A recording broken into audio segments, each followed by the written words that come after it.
They attacked a human outpost. Earth responded by obliterating their planet. The massive crystal dome of the Galactic Council chambers captured and refracted light from a dozen alien suns, casting prismatic patterns across the assembled delegates. 5,000 representatives from across the known universe fell silent as Admiral Alexis Vega strode forward, her footsteps echoing against the polished obsidian floor. She walked alone, a solitary human amid the vast amphitheater designed to humble and intimidate.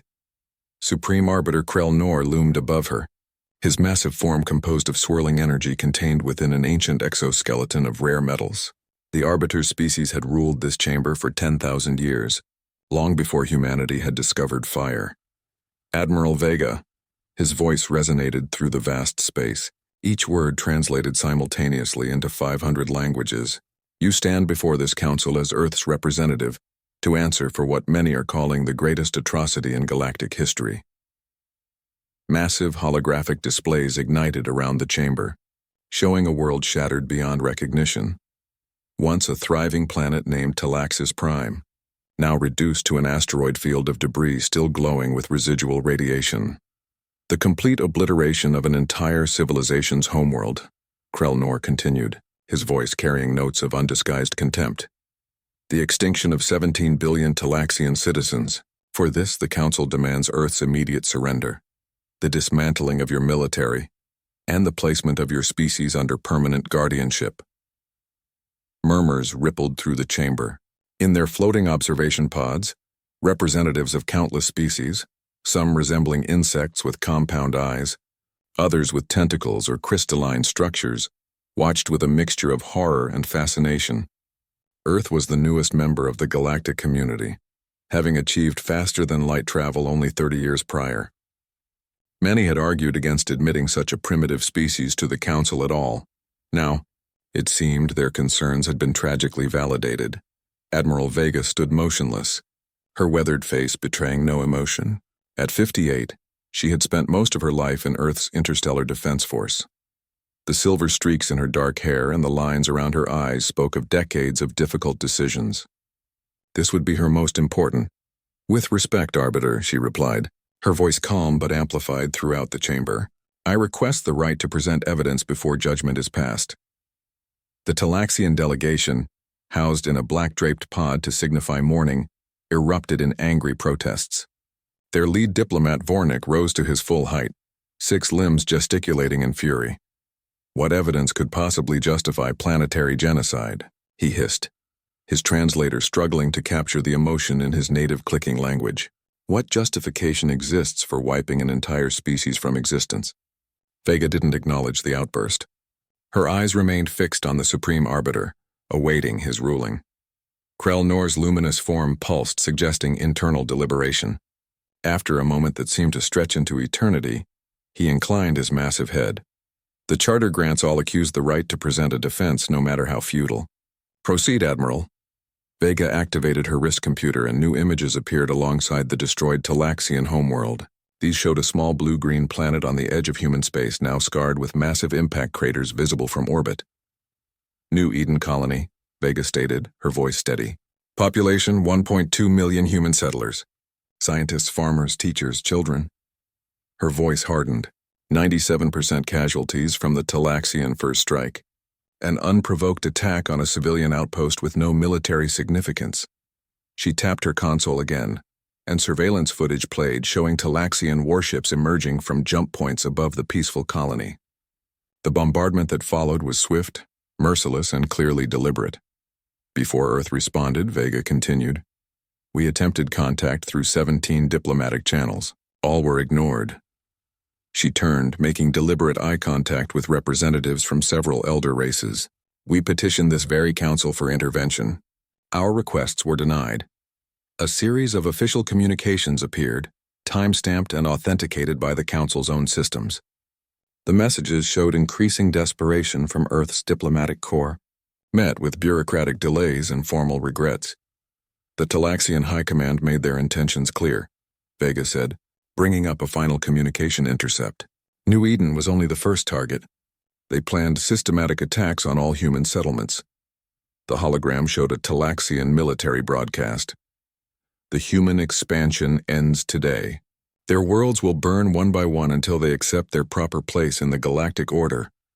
The chamber erupted in shocked whispers. Many delegates leaned forward, studying the evidence with new interest. Earth didn't respond with genocide, Vega stated, her voice remaining level despite the emotion visible in her eyes. We responded with the only language the Talaxian military understood: overwhelming force. We fulfilled our primary directive: protect humanity at all costs. She faced the Council directly. Now you must decide, was Earth's response an atrocity or a warning? The chamber fell silent. Even Supreme Arbiter Krelnor seemed momentarily at a loss. Finally he spoke. This evidence, while troubling, does not justify the complete destruction of a homeworld.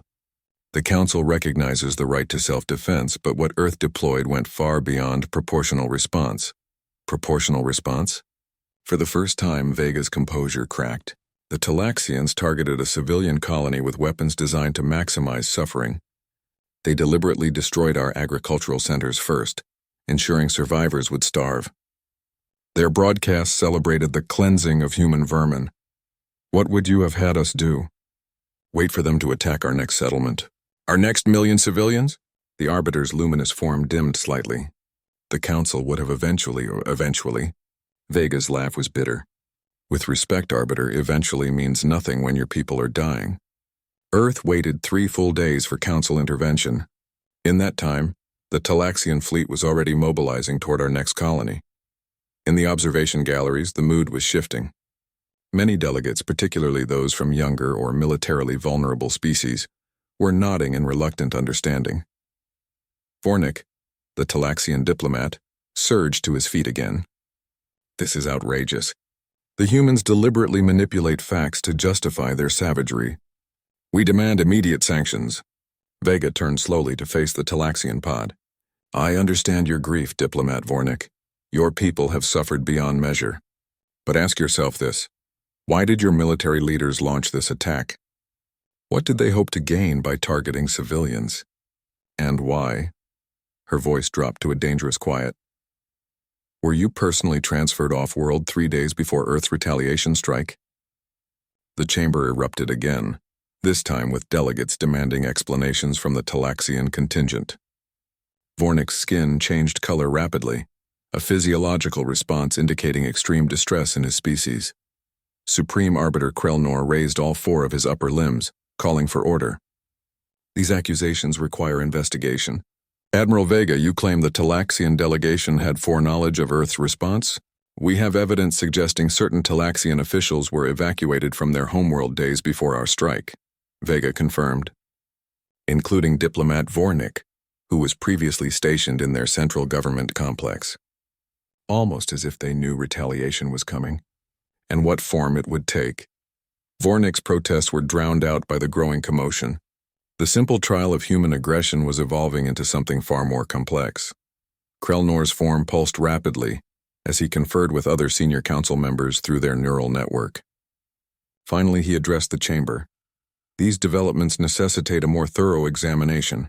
This council will adjourn for 3 cycles to review Admiral Vega's evidence. The human delegation will remain under supervision. No communications with Earth will be permitted during this period. As the delegates began filing out, Ambassador Dominic Laurent approached Vega, speaking quietly. That bought us some time, but they'll still rule against us. The Council can't allow a precedent where destroying a homeworld goes unpunished, regardless of provocation. Vega nodded almost imperceptibly. Time is all we need. Is Dr. Reed in position? Yes, Laurent confirmed. He's already accessed the Council's secure archives. If what we suspect is true, then this trial is about to become much more complicated, Vega finished.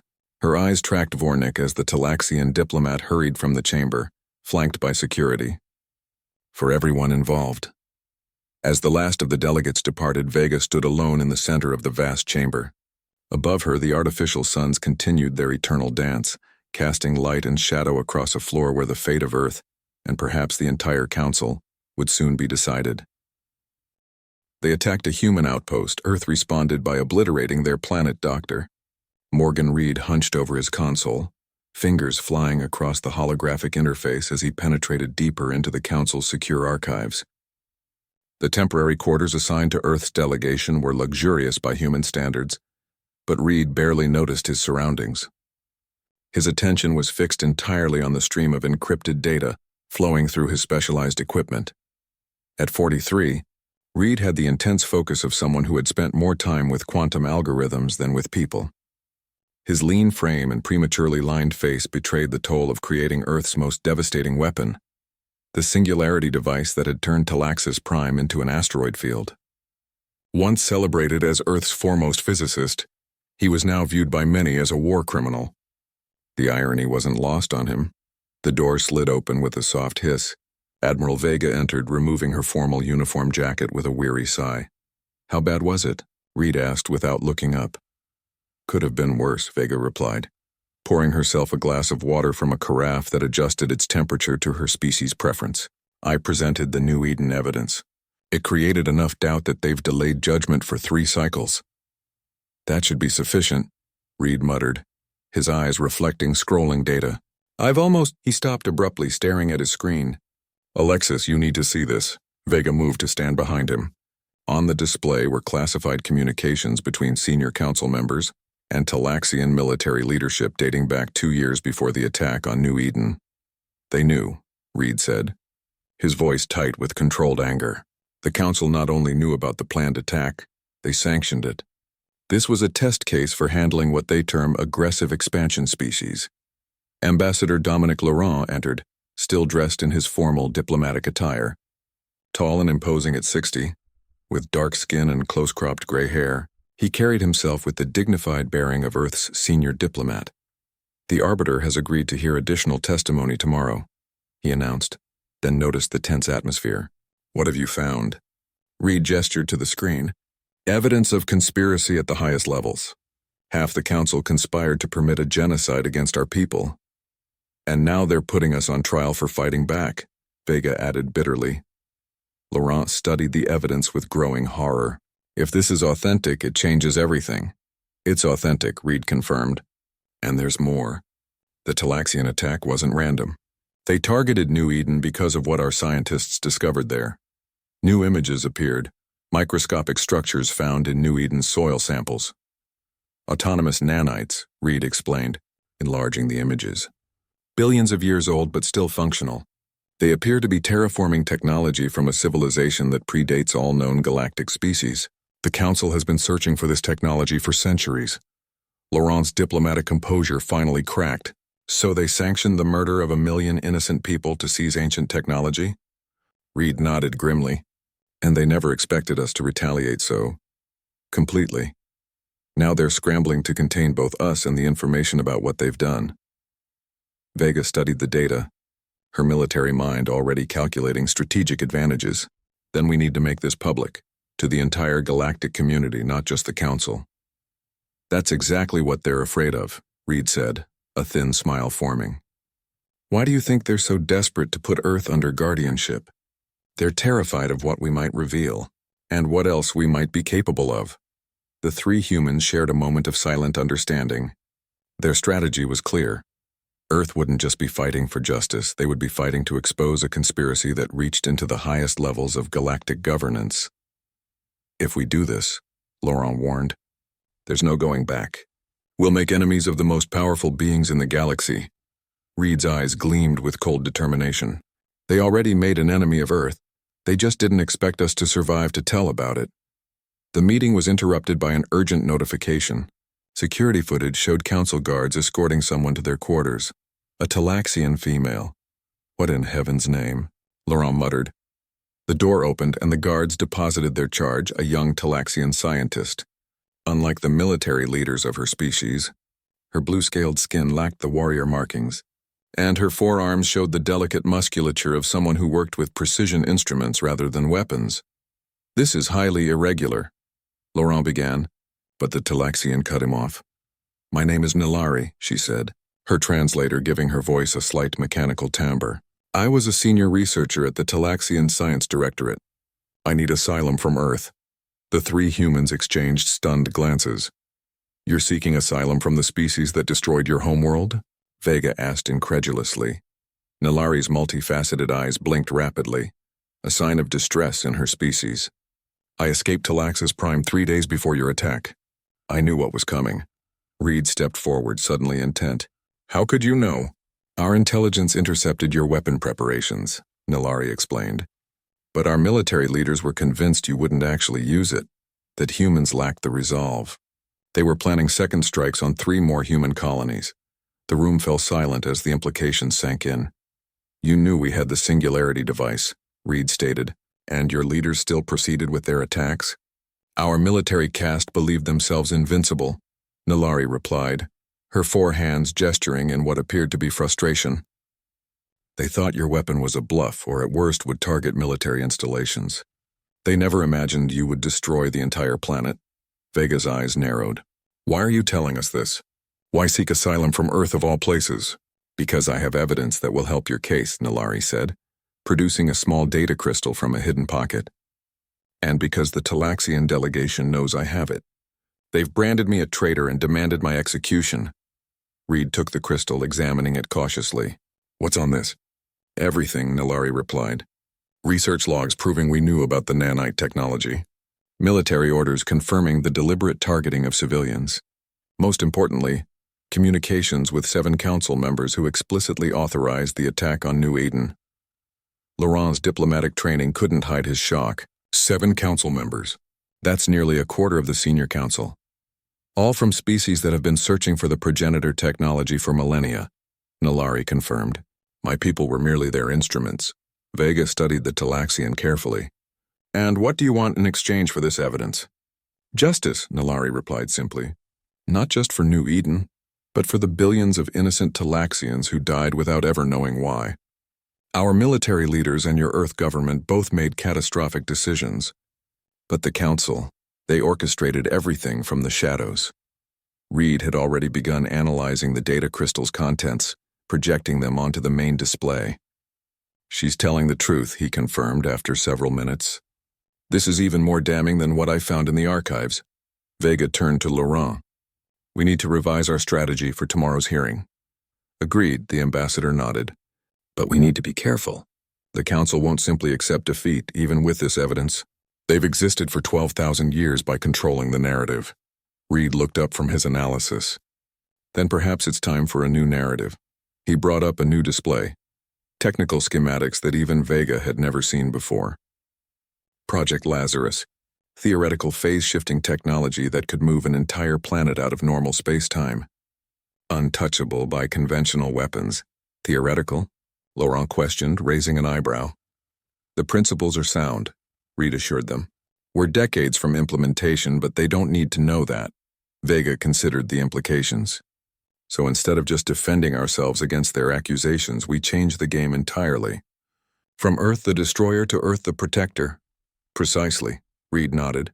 We use Nilari's evidence to expose the Council's corruption, then offer an alternative to their authority, starting with protection for the smaller Council species who've been exploited for centuries. Laurent stroked his chin thoughtfully. A bold strategy. Risky but potentially transformative if it works. Nilari had been following the exchange with growing interest. You would challenge the Council's entire system, not just defend against these specific charges. Why limit ourselves? Reed replied with a cold smile. They wanted to make an example of Earth. Perhaps we should return the favor. The 4 individuals, 3 humans and 1 Talaxian, looked at each other, understanding the gravity of what they were contemplating. There will be resistance, Laurent warned. Possibly violent. Vega's expression hardened. Then they should remember what happened the last time someone threatened Earth.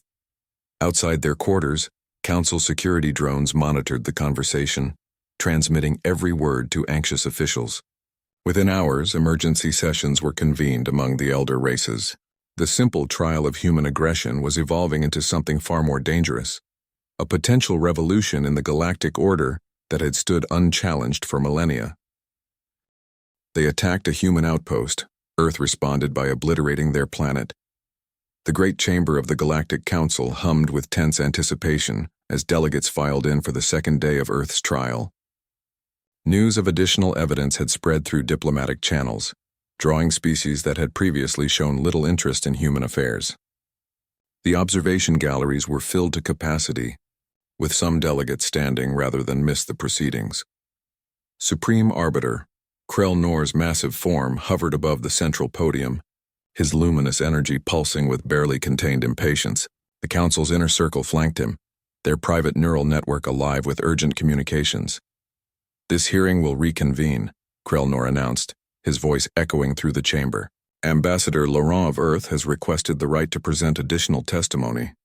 Laurent stepped forward, his tall figure commanding attention.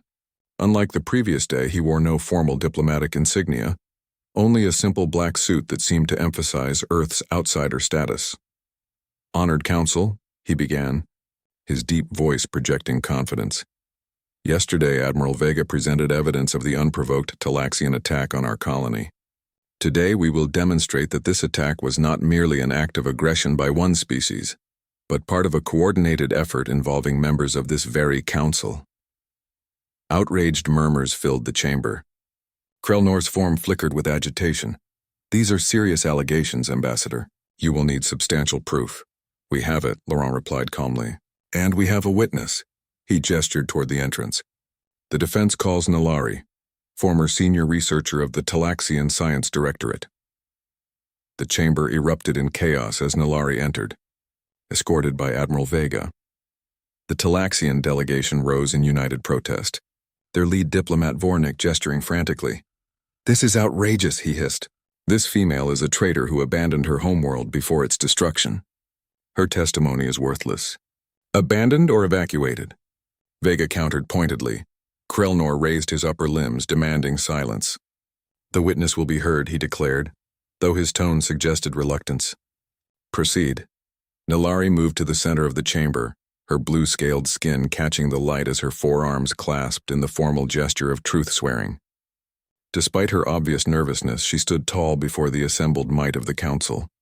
"I served as senior researcher in biopathology at the Science Directorate for 12 years, she began, her translator conveying her words clearly. 3 years ago, our military leadership received classified information about a discovery on the human colony New Eden. Autonomous nanite technology of progenitor origin. She activated a small device, and holographic data streamed into the chamber's central display. Research logs, military orders, and communications with council representatives. This information came directly from sources within the council," she continued, as specific communications were highlighted. "Not from routine intelligence gathering, but from deliberate guidance. We were ordered to develop weapons that could harvest this technology while eliminating all witnesses." The holographic display shifted to show internal Talaxian military communications. "The attack on New Eden was planned as a sterilization mission from the beginning." Her large, multifaceted eyes blinked rapidly, a sign of distress. I objected. Many scientists objected. We were threatened with treason charges. The Talaxian delegation erupted again, calling her a traitor and demanding her immediate removal. Vornik was particularly vocal, his translator struggling to keep up with his rapid, angry clicks. "I have evidence implicating 7 senior council members," Nalari continued calmly once the noise subsided. "They not only knew about the planned attack but actively encouraged it, providing technical specifications that helped target the colony's defenses and communications." The holographic display showed communications between Talaxian military leaders and council representatives from the Vorax Imperium, the Jixari Combine, and 5 other elder races. The timestamps and authentication codes were clearly visible and unmistakably genuine. A stunned silence fell over the chamber. Even Krell Nor seemed momentarily at a loss. "These communications," Nalari explained, "show that council representatives promised non-interference in exchange for samples of the nanite technology.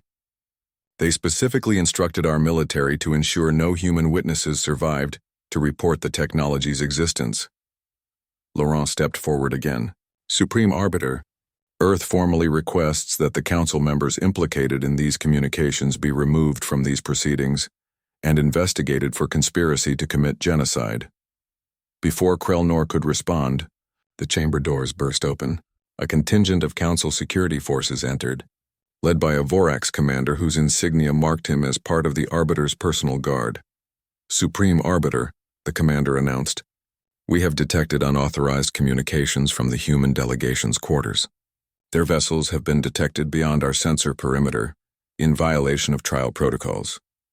Vega stepped forward, her expression unapologetic. Earth takes necessary precautions when its representatives are in potential danger.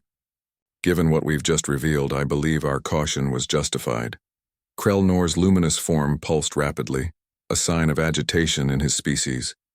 This hearing will adjourn while the Council reviews this new evidence and considers appropriate responses to these allegations. Respectfully, Arbiter, we are not finished, Laurent interrupted. Dr. Morgan Reed has additional evidence regarding the nanite technology that precipitated this entire conflict. The name sent a visible ripple through the chamber. Reed's reputation as the creator of the singularity weapon made him perhaps the most feared human in council space. When he stepped forward, many delegates leaned back involuntarily. Reed was shorter than Laurent and less physically imposing than Vega, but his presence commanded attention nonetheless. His eyes, sharp with intelligence, scanned the chamber methodically. The nanites discovered on New Eden, he began without preamble, are not merely terraforming technology as we initially believed. They represent something far more significant, a communications network capable of transmitting information instantaneously across any distance. He activated his own device, projecting complex quantum equations and microscopic images of the nanites. This technology directly contradicts the Council's established theory of relativity limitations. If developed, it would eliminate the need for the jumpgate network that the elder races control, effectively democratizing interstellar travel and communication. The implications were immediately clear to everyone in the chamber. The Council's power was built on controlling access to the jumpgate network. Species that wanted to participate in galactic commerce had no choice but to accept Council authority or remain isolated in their home systems. Is that why New Eden had to be destroyed? Reed asked, his voice cutting through the stunned silence. Not because humans posed a military threat, but because this discovery threatened the Council's economic control of the galaxy? The Vorax delegation, one of the most powerful elder races, rose in unified protest. Their ambassador, a massive arthropoid whose carapace bore the marks of countless victories, clicked his mandibles in fury. These accusations are baseless. The human attempts to distract from their own crime. The complete destruction of a populated homeworld. A crime we acknowledge, Vega interjected, her voice steady. Earth's response was extreme, perhaps unforgivable, but it was provoked by an attack that we now know was orchestrated by Council members to protect their economic interests. Krell-Nor's patience finally broke. This hearing is adjourned. The Council will deliberate in private. All delegations will return to their quarters until summoned. As Council security moved to escort the delegates out, Nellari suddenly found herself surrounded by Talaxian security forces. The traitor comes with us, Vornik declared.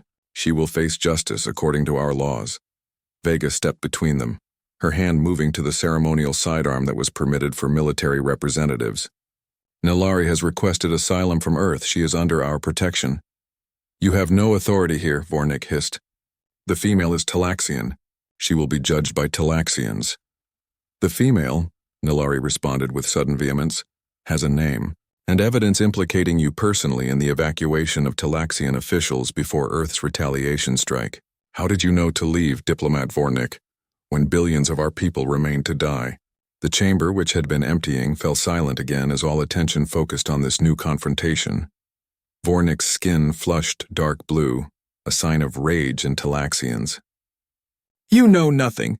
I know that 300 high-ranking officials and their families were evacuated from Talaxis Prime, precisely 2 days before Earth's attack, Nellari countered. I know that you were on the priority list despite having no military value. And I know that the evacuation orders came directly from Council security, not our own government. She turned to face the chamber at large. Someone knew exactly when Earth would strike. Someone with access to human military communications. The same someone who ensured that valuable Talaxian officials would survive while billions of ordinary citizens perished. The implications hung in the air like a physical presence. If true, it meant Council members had not only they attacked a human outpost.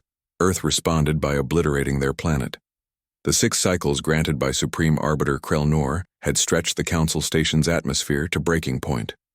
What had begun as a straightforward trial had fractured the once unified Galactic Council. Nearly a third of the representatives had withdrawn from proceedings entirely, unwilling to align themselves with either condemning or exonerating Earth. The remaining members had polarized into two distinct factions, those demanding Earth's immediate punishment and those calling for a full investigation into Council corruption. In the secure communications center hidden within the human delegation's quarters, Admiral Vega received the latest intelligence from Earth's covert operatives throughout the station. The vote is scheduled for tomorrow, she informed Reed and Laurent. Our sources indicate it will be extremely close. Laurent nodded grimly. We've secured commitments from 23 minor council races, but the elder species control multiple votes each. It's going to come down to the Sovans. They've been non-committal. And if the vote goes against us, Reed asked, though he already knew the answer. Then we execute contingency exodus, Vega replied, her expression hard. Our fleet is positioned to extract us if necessary. Extraction would be an admission of guilt, Laurent cautioned. We'd be confirming every accusation they've made about human aggression. Reed's thin smile held no humor. As opposed to facing execution for exposing council corruption, sometimes strategic withdrawal is the only rational option. Their discussion was interrupted by an alert from the quarter's security system. The door slid open to reveal Nalari, flanked by two human security officers. The Talaxian scientist had spent the past cycles helping Reed analyze evidence, her insider knowledge of both Talaxian military protocols and council procedures proving invaluable. We have a problem, she announced without preamble. The Talaxian delegation has formally petitioned for my immediate return to their custody. They're claiming diplomatic privilege. Vega's eyes narrowed. On what grounds? As the last surviving member of our science directorate's leadership, they claim I possess state secrets that cannot be shared with other species. Nalari's multifaceted eyes blinked rapidly, a sign of distress. The petition has support from the Vorax and Jexari delegations. The same delegations implicated in your evidence, Laurent observed. How convenient. Reed looked up from his console. They're trying to silence her before the vote. Without Nalari's testimony, they can dismiss our evidence as human fabrications. Vega moved to the communications array. We need to accelerate our timetable. Ambassador, contact our allies immediately. Explain the situation and confirm their support. As Laurent began sending encrypted messages, Reed turned to Nalari. You should know your options. If you return to Talaxian custody, I'll be dead within an hour, Nalari finished matter-of-factly. After being forced to record a statement renouncing my previous testimony. Earth will maintain its offer of asylum, Vega assured her. But you should understand what that means. If the vote goes against us, you'll need to leave with us, becoming an exile not just from your people but from council space entirely. Nalari's four hands performed a complex gesture that her translator didn't interpret. Finally she spoke. My people died because of secrets and lies. I've already chosen truth, Admiral, whatever the consequences. A soft alert sounded from Reed's console. He studied the incoming data, his expression growing increasingly troubled. We have another problem, he announced. Council security vessels are taking up positions around the station. Their weapon systems are on standby. Laurent looked up from his diplomatic communications. They wouldn't dare attack representatives during formal proceedings. Even at its most corrupt, the Council has always maintained the illusion of legal process. Unless they're planning to ensure there are no witnesses to what happens next, Vega suggested darkly. Dr. Reed, status of our fleet?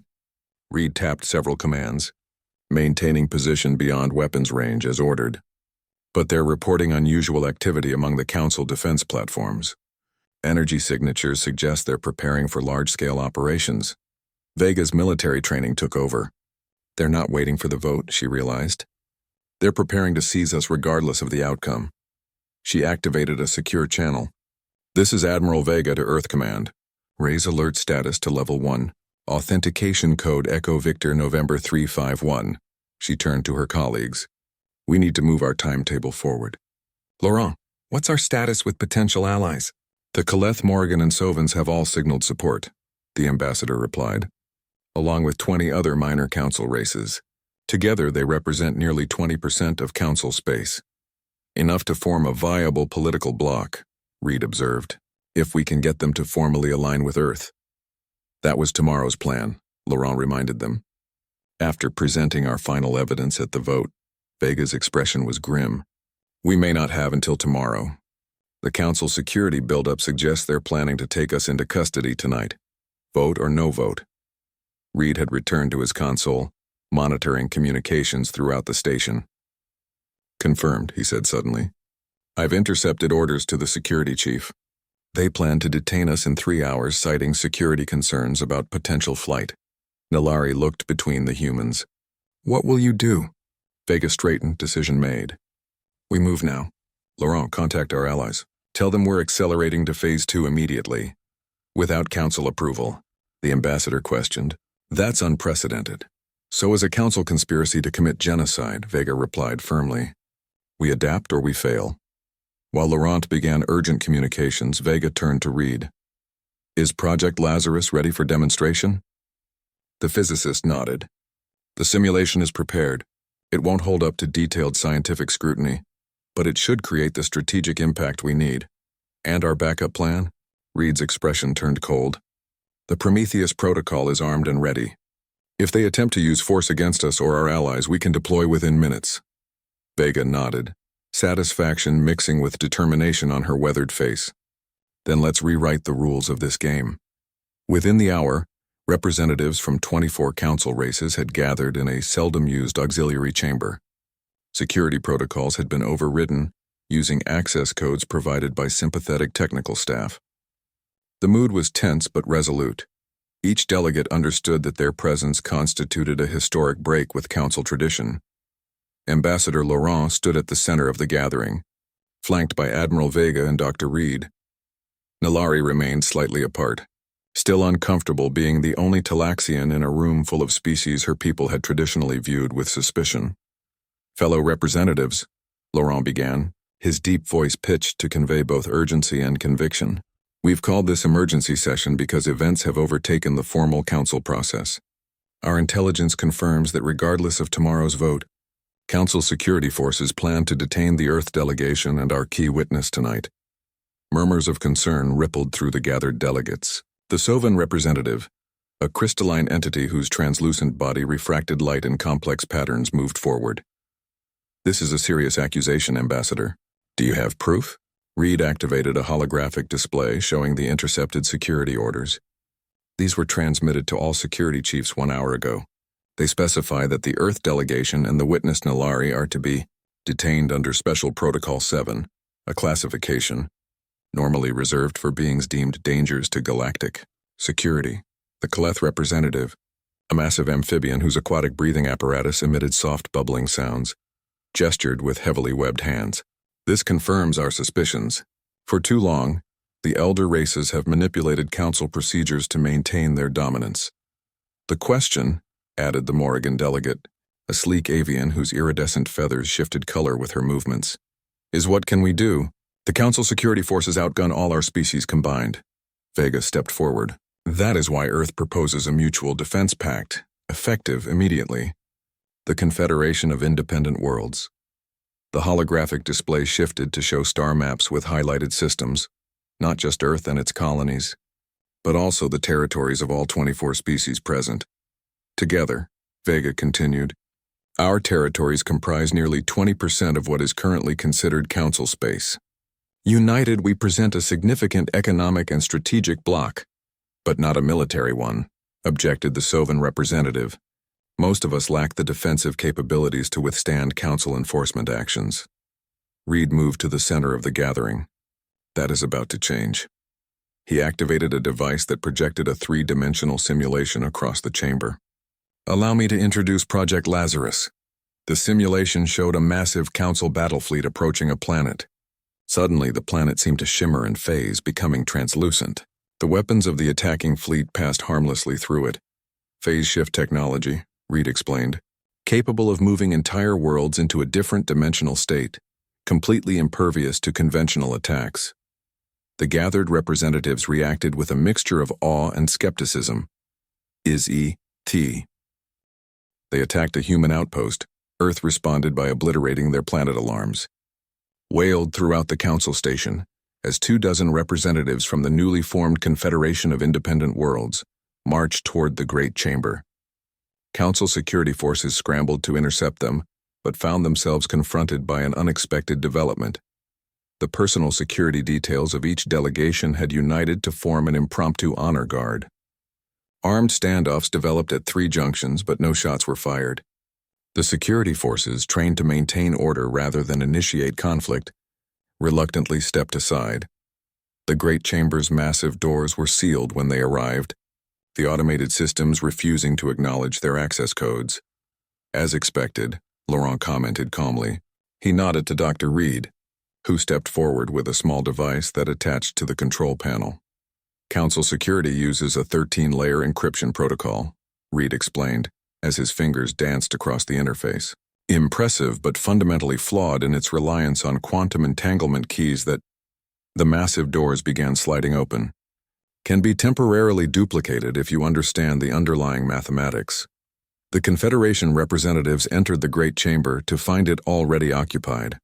Supreme Arbiter Krelnor and the inner circle of Elder Race representatives were engaged in emergency deliberations, their private neural network conversation interrupted by the unexpected intrusion. What is the meaning of this? Krelnor's massive form pulsed with barely contained fury, his voice booming through the chamber. This chamber is closed for emergency council business. Admiral Vega stepped forward. This is emergency council business, Arbiter. Or more accurately, former council business. Laurent moved to stand beside her. Supreme Arbiter, honored representatives, we come before you not as petitioners or defendants, but as ambassadors of a new galactic power, the Confederation of Independent Worlds. The holographic systems of the chamber activated, commandeered, by Reed's technological expertise displaying the formal charter and the territories now claimed by this here Confederation. Krelnor's luminous form flickered with shock. This is sedition. No member race can form independent alliances without council approval. We are no longer member races, Vega stated firmly. Our withdrawal is effective immediately. The chamber erupted in chaos as the elder race representatives realized the implications. Nearly 20% of council space, including some of the richest resource worlds and strategic jump points, had just declared independence.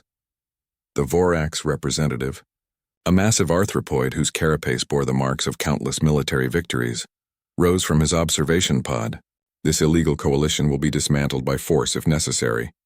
The Council Defense Fleet is already mobilizing. Reed stepped forward, activating his device again. The chamber's central holographic display showed a new image. Council warships approaching what appeared to be Earth. But as weapons fired, the planet seemed to shimmer and phase, becoming translucent. The attacks passed harmlessly through it. Project Lazarus, Reed announced. Phase shift technology that can move entire planets into a different dimensional state, impervious to conventional attacks. He allowed the simulation to continue, showing similar defenses activated around other Confederation worlds.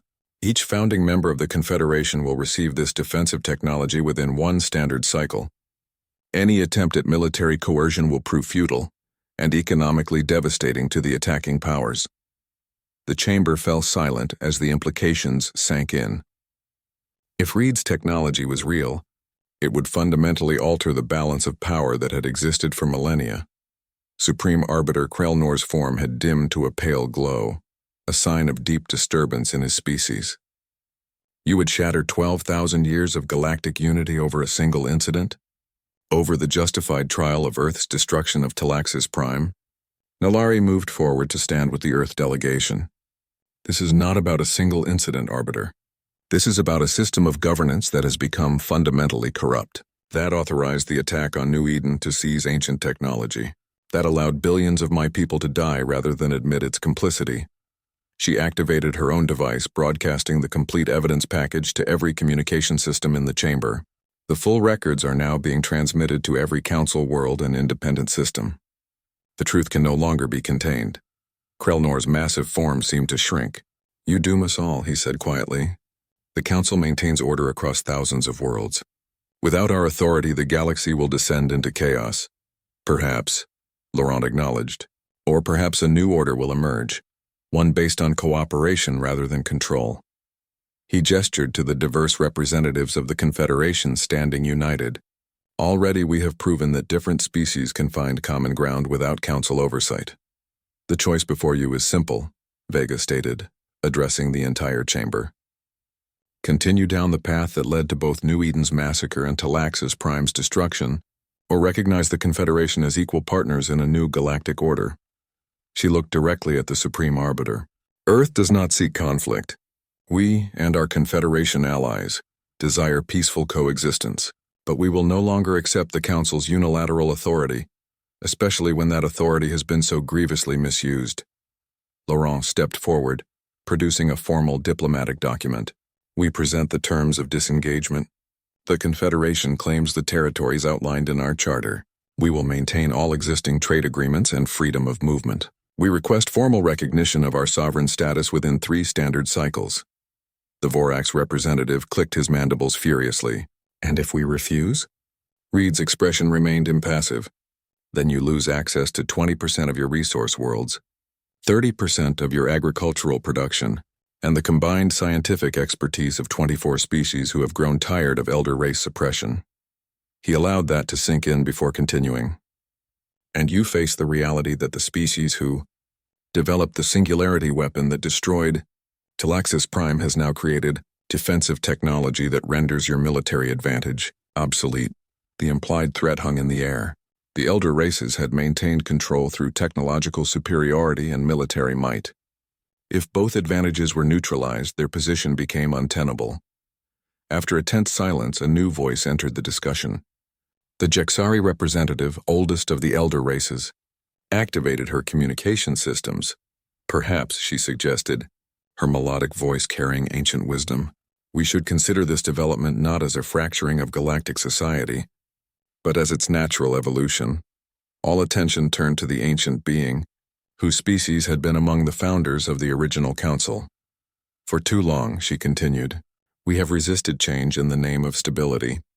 We have suppressed innovation that threatened our established order.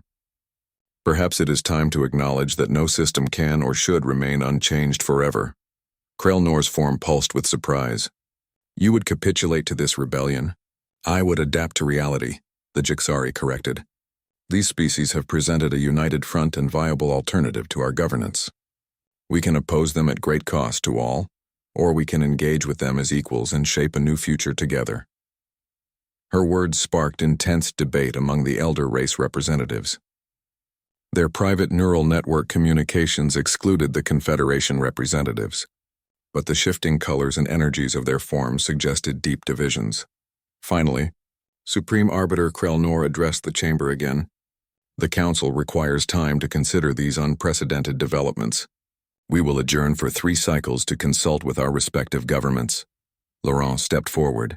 The Confederation representatives will withdraw to our territories during this period. We look forward to the Council's response. As the Confederation delegation prepared to depart, Krelnor's voice stopped them. One question, Dr. Reed, before you leave. The physicist turned. Your Project Lazarus, the Arbiter said. It violates fundamental laws of quantum physics as we understand them. Is it truly operational or merely an impressive simulation? Reed smiled thinly. Would you gamble the future of the Council on finding out? Without waiting for a response, he turned and left with the other Confederation representatives. Within hours, the newly formed diplomatic corps of the Confederation had secured transportation for all representatives back to their homeworlds. Earth vessels decloaked throughout Council space, providing escorts through potentially hostile territories. In the command center of the EDF Vigilant, Admiral Vega received updates from across former Council space. Ambassador Laurent and Dr. Reed joined her on the bridge as the massive vessel prepared to depart. Initial reports are promising, Laurent informed them. 17 additional Council races have submitted inquiries about Confederation membership. The economic implications alone are forcing the elder races to reconsider their position. Vega nodded, studying tactical displays that showed Council fleet movements. They're maintaining a defensive posture. No signs of immediate military response. They're calculating odds, Reed observed, trying to determine if Project Lazarus is real or a bluff. And if they call our bluff? Laurent asked Q.